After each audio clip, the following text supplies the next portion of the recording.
culture, au fil des pages. Comptez sur nous. Au fil des pages, comme chaque mardi, bah oui, c'est mardi, on ne sait plus la notion du temps. Avec vous, Marie-Blanche Cordoue, bonsoir.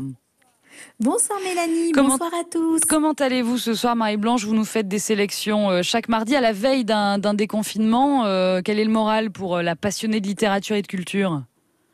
Écoutez, je suis très contente. Moi, si on peut retourner au spectacle, au théâtre, au cinéma, j'en suis ravie. Bon, ça c'est très bien, c'est une bonne nouvelle. On l'est aussi sur France Bleu Provence, d'autant que ce soir, votre sélection, elle colle à l'actualité puisque c'est la journée de Ziz aujourd'hui avec la sortie de son nouvel album, entre autres. Et justement, vous avez choisi de nous parler de son autobiographie de A à Ziz, paru aux éditions Naraprod Evans et qui sort demain dans toutes les librairies, Marie-Blanche. Oui, tout à fait Mélanie. Alors on connaît très bien Ziz du Panier, cette fabuleuse Marseillaise qui peut être aussi bien méchante que bienveillante et qui nous fait beaucoup rire et qui nous manque énormément sur scène. Vivement qu'on la retrouve. Alors, mais on connaît moins l'homme qui se cache derrière cet humoriste, Thierry Wilson de son nom de comédien ou encore Louis ou Loulou pour les amis. Alors qui est cet homme? Comment en est-il venu à créer Ziz? Quel est son parcours de vie? Quelle est tout simplement son histoire? Toutes les réponses dans son autobiographie qu'on ne lâche pas du début à la fin, avec en bonus des photographies intimes, familiales, mais aussi de stars, qui donnent vie aux personnages rencontrés au fil des pages. Alors justement, Marie-Blanche, qui est l'homme qui se cache derrière notre Ziz du Panier? Quelques mots peut-être pour le découvrir ou pour nous donner envie de le découvrir tout simplement. Oui, alors il s'agit de Thierry Wilson, comme je le disais, qui est un jeune quinquagénaire. Il est marseillais de naissance, d'une famille travailleuse et aimante. Sa mère tient un salon de coiffure et lui donne le goût de la beauté. Son père lui transmet des valeurs humanistes. Il est fils unique, aimé et choyé.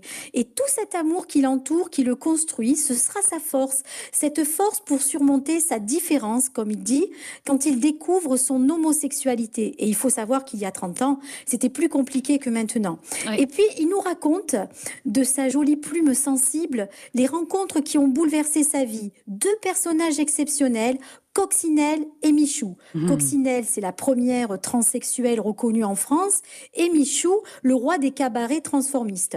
Alors, il nous emmène dans le monde des nuits parisiennes, des paillettes, des transformistes, des spectacles, le monde des artistes, tout simplement.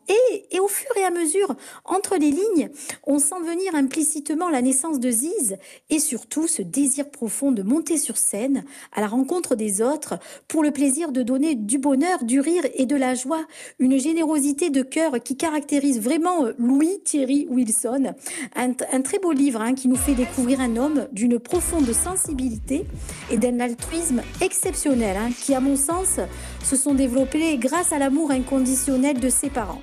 Il sort demain, mercredi 19 mai. Précipitez-vous. Ouais, ça donne envie de le lire, d'autant plus que hier, c'était la journée mondiale contre l'homophobie, la transphobie, la biophobie, et qu'on est dans l'actualité. Ziz du Panier, d'ailleurs, qui était notre invité ce matin sur France Bleu Provence, à retrouver en vidéo et à découvrir donc dans cette autobiographie hyper touchante, en effet, de A à Ziz.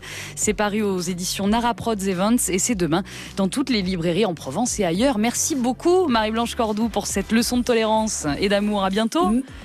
Merci, à bientôt, bonne soirée. Bonne soirée, à la semaine prochaine, mardi pour un nouveau bon plan littérature sur France Bleu Provence.